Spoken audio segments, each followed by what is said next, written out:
Baik, Assalamualaikum warahmatullahi wabarakatuh. Sebelumnya perkenalkan nama saya Raja Ali Sakti Arab, NPM saya 271. Saya akan menjelaskan tentang BSO 1, yaitu sistem pencernaan. Baik, jadi yang pertama itu ada anatomi sistem pencernaan. Yang pertama itu ada ada mulut.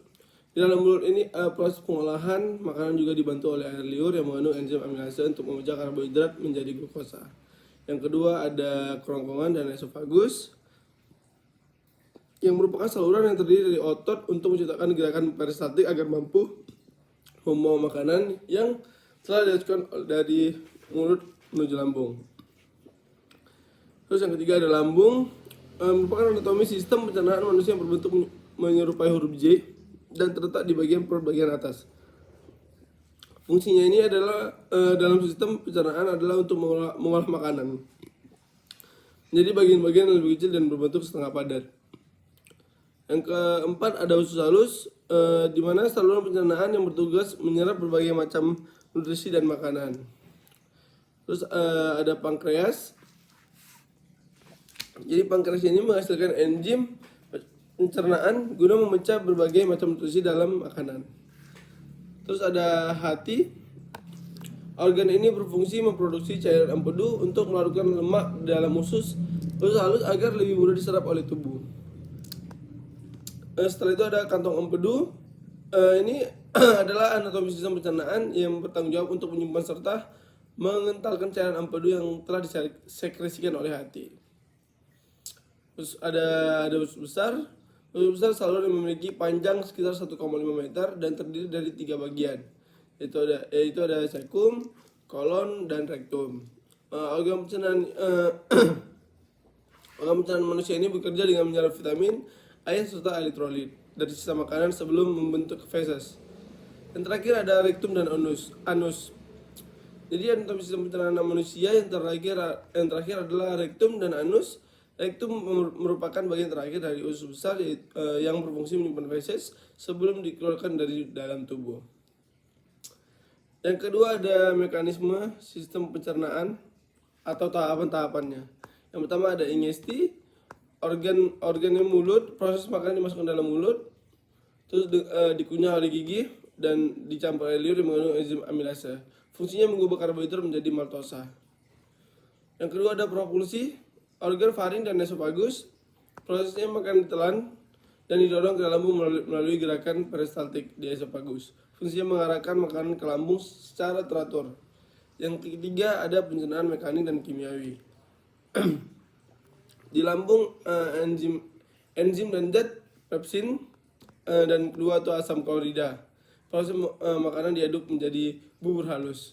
Di usus halus ada organ duodenum, jejunum, ileum. Enzim itu ada tripsin, lipase, amilase, dan disakridase. Itu fungsinya penyempurnaan makanan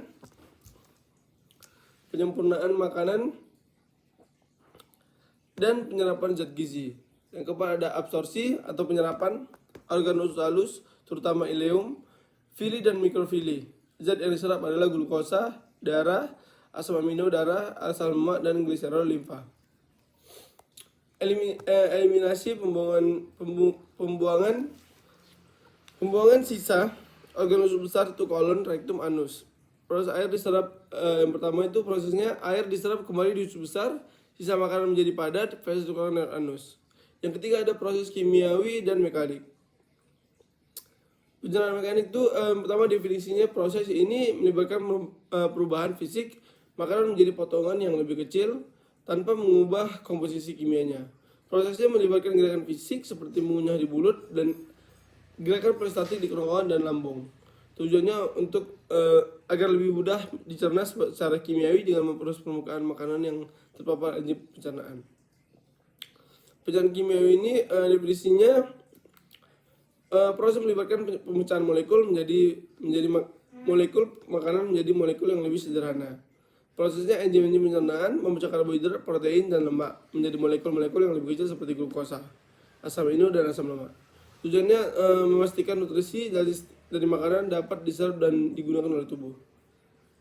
Mekanisme penyerapan gizi ini melibatkan beberapa organ pencernaan, terutama usus halus yang menyerap nutrisi dari makanan yang dicerna menjadi zat yang lebih sederhana. Proses ini terbagi menjadi terbagi menjadi 6. Ada pencernaan awal, pencernaan di lambung, penyaluran ke usus halus, peran usus halus. Peran usus halus itu dibagi menjadi 3. Enzim dan cairan empedu, permukaan usus halus, penyerapan nutrisi. Yang kelima ada penyaluran usus besar, peran usus besar. Yang kelima ada hormon pencernaan, ada grelin, ada gastrin, ada kolesitokinin, ada sekretin, sama serotonin, sama somatostatin. Yang keenam, yang terakhir itu ada proses lapar dan kenyang. Lapar adalah respon biologis tubuh yang diatur oleh otak hipotalamus dan dipengaruhi oleh hormon. Tujuannya untuk menjaga keseimbangan energi dalam tubuh. Mekanisme proses lapar kapan terjadinya? Saat tubuh kekurangan energi, misalnya karena belum makan dalam waktu lama. Bagaimana terjadinya itu? Yang pertama ada kadar glukosa darah menurun, tubuh kekurangan energi. Kedua, lambung kosong mengirim sinyal ke otak. Yang ketiga, lambung memproduksi hormon grelin yang meningkatkan rasa lapar. Yang keempat ada grelin mengirim sinyal ke hipotalamus bagian lateral. Yang kelima ada otak merespon dengan memunculkan rasa lapar. Tujuannya mendorong kita makan agar tubuh mendapatkan kembali energi dan nutrisi. Mekanisme proses kenyang ini kapan terjadinya? Setelah kamu makan dan tubuh mulai mendapatkan energi. Bagaimana terjadinya? Perut mulai penuh, dinding lambung meregang. Yang kedua, kadar glukosa darah meningkat karena penyerapan makanan. Ketiga, tubuh melepaskan hormon leptin dari jaringan lemak memberi sinyal kenyang. Insulin dari pankreas memberitahu bahwa glukosa cukup. CCK dan peptida dari usus memperlambat pencernaan dan menekan nafsu makan. Yang keempat ada hormon ini mengirim sinyal ke hipotalamus bagian ventromedial. Otak merespon dengan menghentikan keinginan makanan. Tujuannya untuk mencegah tubuh menerima makanan berlebihan dan menjaga keseimbangan. Mungkin itu saja yang bisa saya sampaikan. Kurang dan lebih saya mohon maaf. Wabillahi taufiq wal hidayah. Wassalamualaikum warahmatullahi wabarakatuh.